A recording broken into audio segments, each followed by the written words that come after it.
In the 1970s, parents didn't worry about who they invited into their homes. If a man showed up in a clown costume, carrying balloons and jokes, he was welcomed with smiles.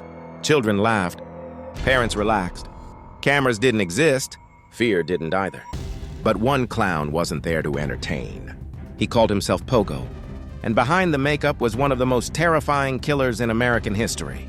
John Wayne Gacy looked normal. He was friendly. He was polite. He was involved in his community. He ran a construction business. He volunteered at local events.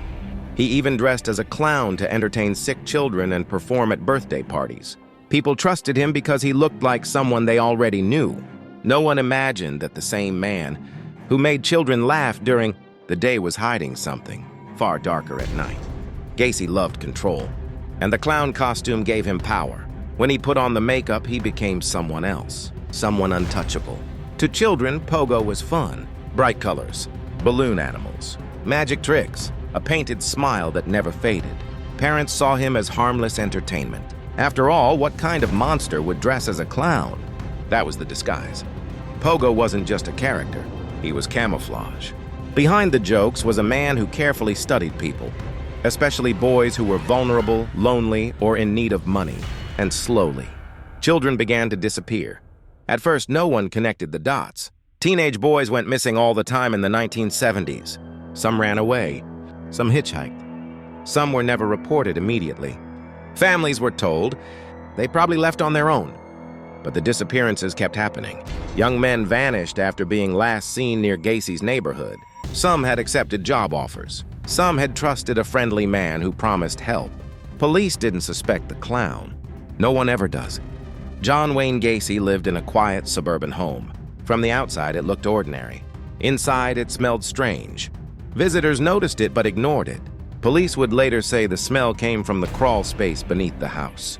But for years, no one looked. Gacy continued his life as usual, working, socializing, performing as Pogo. The monster didn't hide in the shadows. He hid in plain sight. Eventually, one disappearance changed everything. A teenager vanished after being seen with Gacy. This time, police didn't look away. They searched Gacy's house. At first, they found nothing obvious.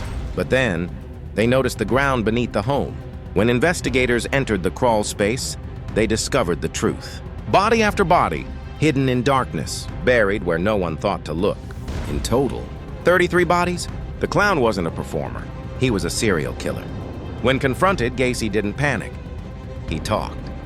He joked. He smiled. The clown mask never fully came off. But the evidence was undeniable. Parents across America were horrified. They had invited him inside their homes. They had trusted him with their children. And all along, Pogo was never part of the act. John Wayne Gacy wasn't scary because he looked like a monster. He was scary because he didn't. He reminds us that evil doesn't always hide in dark alleys. Sometimes it wears bright colors. Sometimes it makes jokes. Sometimes it smiles for photos. That's why this story still terrifies people decades later. Because the real horror wasn't the clown. It was the trust. So next time you think monsters only exist in movies, remember Pogo. Because some of the scariest horror stories are real.